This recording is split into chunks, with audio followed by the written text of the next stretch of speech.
The topics and opinions expressed in the following show are solely those of the host and their guests and not those of W4CY Radio, its employees, or affiliates. We make no recommendations or endorsements for radio show programs, services, or products mentioned on air or on our web. No liability, explicit or implied, shall be extended to W4CY Radio or its employees or affiliates. Any questions or comments should be directed to those show hosts. Thank you for choosing W4CY Radio.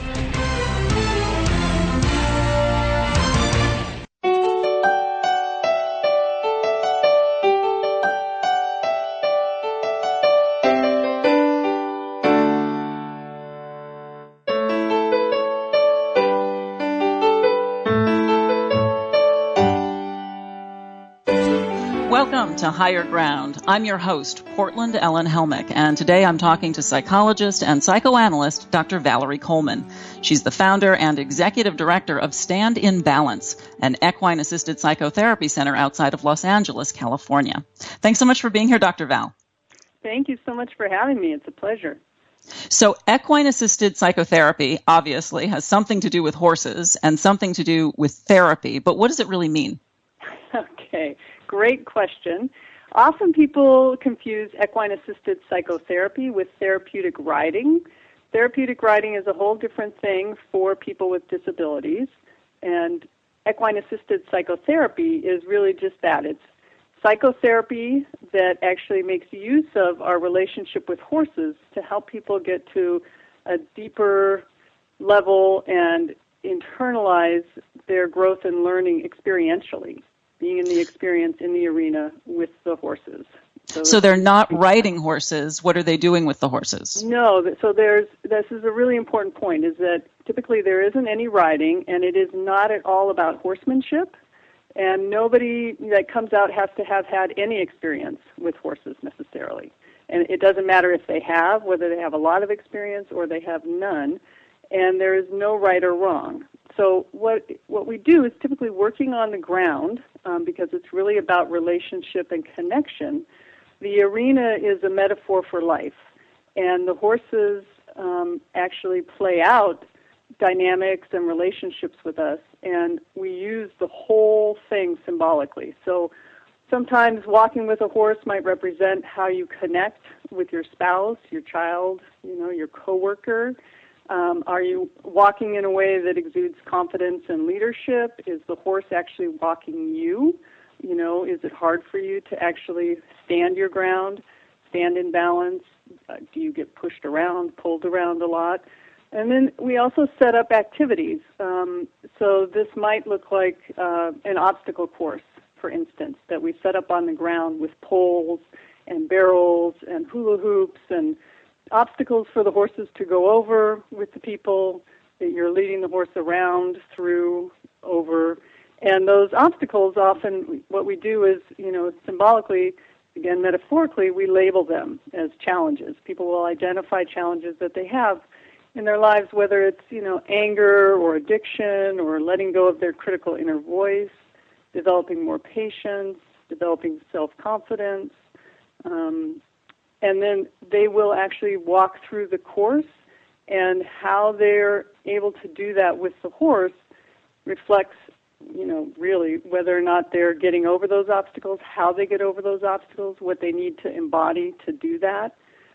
Sometimes we have people set up and create spaces. Last week we had a great group where the group was instructed to create a safe place, and they actually made a teepee out of the poles, a teepee where they could be and have a sense of safety. And then they had barrels, little, buckets with grain in them that were labeled things that were precious to them. Like for one guy it was his heart, for one woman it was her relationship, protecting her relationship with her husband, not letting other things and people come in. And in that exercise, the horses were identified as threats, whether it was, a pushy stepmother or addiction, temptations, self-centeredness, and they had to be in their teepee space that they'd created and figure out how to protect these precious things, these precious aspects of themselves, precious things in their lives, from what they had identified as threats. So I'm getting a visual on how this works. But what I want to understand next is, okay, I'm leading the horse around an obstacle, around a barrel, or through some cones, but help me understand what the horse is providing in that therapy session that you, as a therapist alone, can't provide necessarily when you're working one-on-one with a client in an office. Right. They are providing so much information. It's really amazing. And this is why we actually make use of our relationship with the horses. So horses are prey animals, meaning that they are the food for lions, tigers, and bears. We are predators. So as prey, horses are keenly attuned to their environment, their sense of smell, their ability to sense the intention and the energy of other beings around them, their hearing, their sight. It's all exquisitely, sort of tuned into their environment as a way of protecting themselves, and much more so than we are in terms of being attuned. And they are really connected with us. We've been partnered with them for centuries and centuries, right? We went to war with them, we built our cities with them, and there's a way that they are connected with us different than any other prey animal that humans are involved with. So they are tuned into our energy, and they basically reflect back their experience of us. Often you'll hear people say, well, they're mirroring people. They're mirroring you. It's not exactly that they're really mirroring us as much as what they're doing is reflecting back their energetic experience of us. And there's one citation I saw where horses can sense your heartbeat from 5 feet away. So they're tuned in to our energy in a way that in the office I may be tuned into a client, but I can't always read those very subtle nonverbal cues the way a horse can. So right. So if I'm really anxious out there in the arena with the horse is picking up on that, and so I need to then find a way to shift that energy so that the horse will cooperate with me. That's part of it. So if you're really anxious out there, and it's not necessarily so important that you not be anxious, it's much more important actually that you be congruent. So if you are out there and you're actually really anxious, but you're either A, unconscious of how anxious you are, or B, trying to fake it, the horses will know that, and you are not safe because you're not congruent, meaning your insides don't match your outsides. So the first thing is that in order to be effective with the horses, your insides have to match your outsides. And then it's true that if you are really, if you're very, very anxious, you're not going to be able to be, thoughtful and mindful and able to calm down in a way to actually provide the leadership that a horse needs to want to follow you. Why should I be with you if you're so anxious? It's dangerous to be around you then, not just because you're incongruent, but because you can't keep me safe if you're too anxious to keep yourself safe. So being with the horses is a wonderful way for people to start to learn how to regulate their emotions, which is a really important thing in life. Like if I start to get anxious, what can I do to help myself calm down so I can actually make use of things and think things through clearly rather than just being reactive?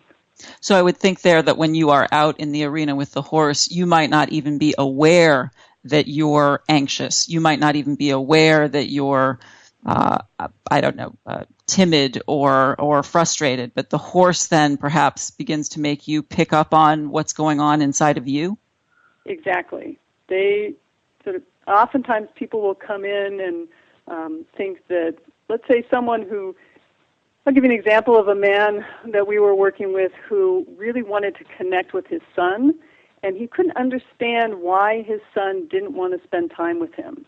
Didn't want to go out with him for ice cream, didn't want to go to baseball games. And, I could talk with him in the office about this, but I couldn't get a sense of what it was like to be his son just from relating with him. So when we went out into the arena, we actually have 7 equines in the work that we do, and he picked one horse that reminded him of his son, and the objective was for him to go and connect with this horse. Well, as he started to walk across the arena, this horse actually ran away to the other side.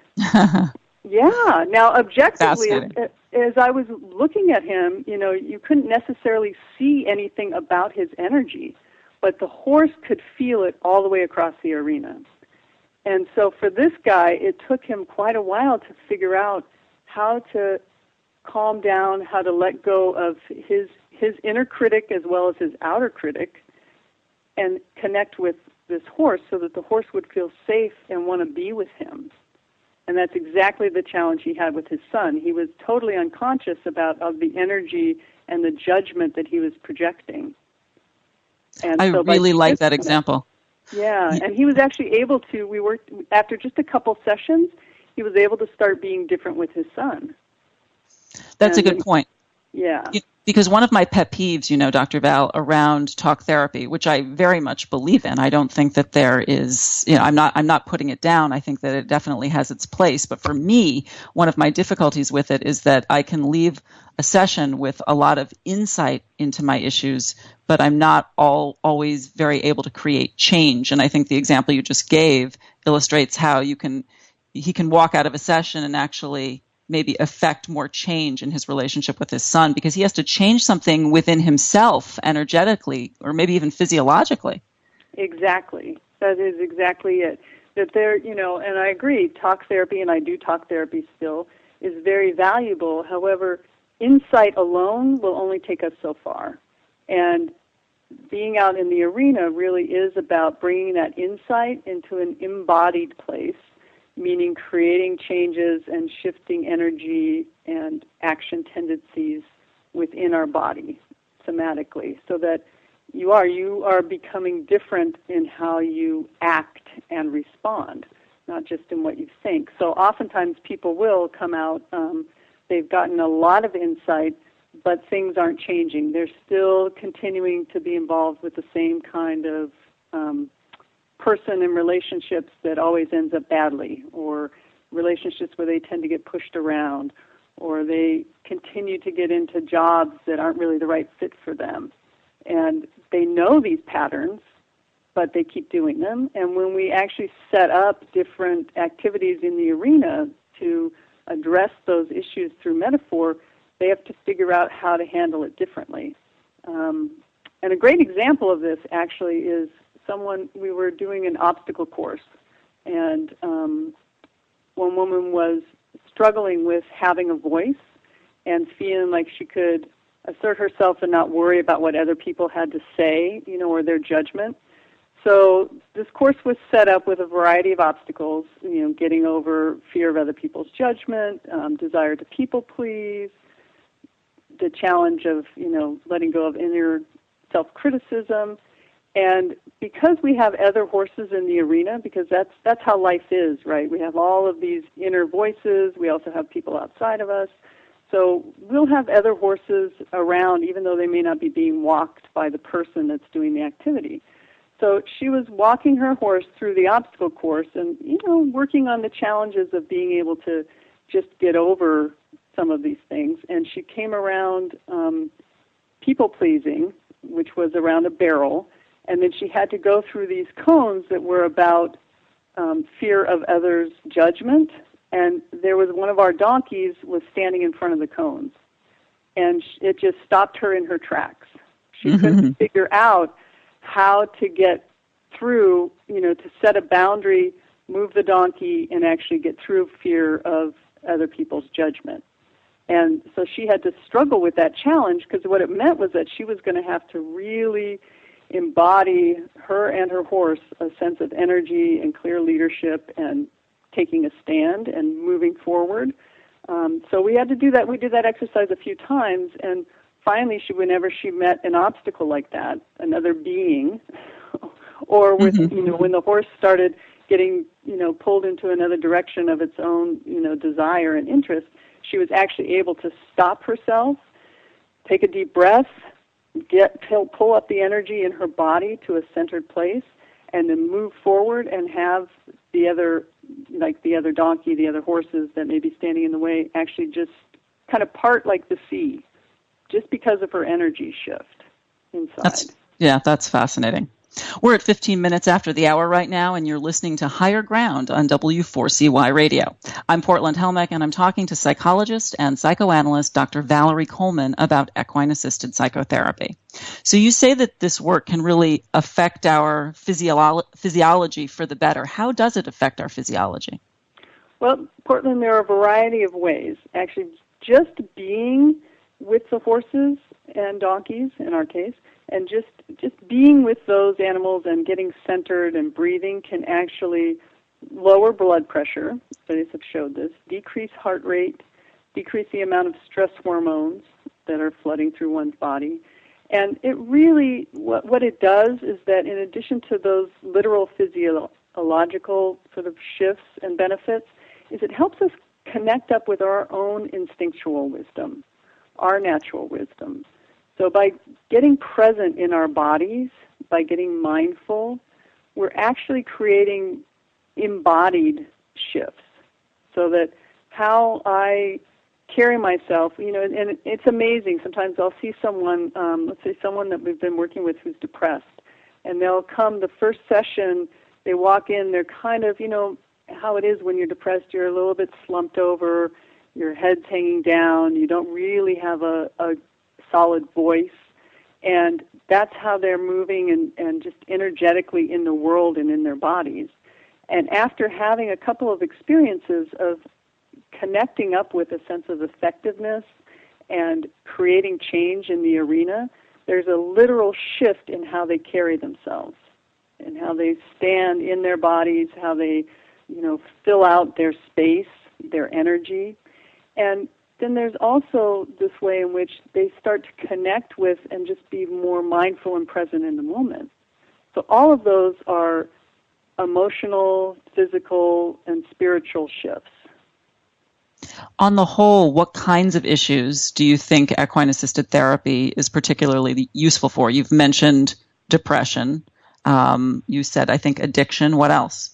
Well, it's actually effective for a variety of different issues and challenges. Anxiety, depression, addiction, attention deficit disorder, and some of those other behavioral type disorders. Eating disorders is one, and relationship problems. People come for couples therapy as well. So, and trauma is certainly something that we work with a lot and that it's been effective with quite a bit. When you say couples, I'm trying to visualize that. So how does that work if a couple comes to you? Do they each have a horse? Are they each moving around obstacles? Are they leading the horse together? How does it work? Well, it can actually be a variety of things. So we really set up the activities based on what the goals are, what the things are that people are working on. But I'll give you an example of a couple, and really to be a good couple requires good teamwork. And think about parenting and how, as parents, we really need to come together as a team to be effective parents. So parenting is something, that's a good example where you'll have a couple come in and they have to figure out how to connect up with a horse that maybe is sort of, a little bit of a rebel, like their son or their daughter. So they choose a horse that is similar in energy to their son or daughter. They often do. They often just do. And sometimes we may set it up so that, we may ask them to go choose that horse. But often they'll end up gravitating towards the horse that actually embodies what they're challenged with. Mm-hmm. So frequently we'll just say, we'd like you to figure out which horse you want to connect with and connect up with that horse. And so together they have to figure out how they're going to do that. And just there in 5-10 minutes, you get a huge amount of information about their relationship dynamics. I bet you do. Right? Can you imagine it? Who decides which horse? How do they decide how they're going to do it? How much are they arguing about it? How much are they, doing it together? Does one person walk off and go somewhere else? All of those things are just, it's an amazing amount of information. And then how does the horse connect with them? And then we'll set up activities where they need to walk the horse together. And we even had one couple, they had 2 lead lines attached to the horse, and they were walking this horse around some challenges that we'd set up. They had picked them: communication, trust, intimacy. They came around the communication barrel and actually started arguing.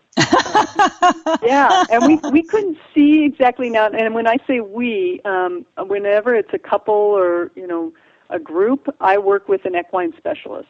So even though I'm an equine specialist and psychologist, having someone else in there is very important for tracking and safety.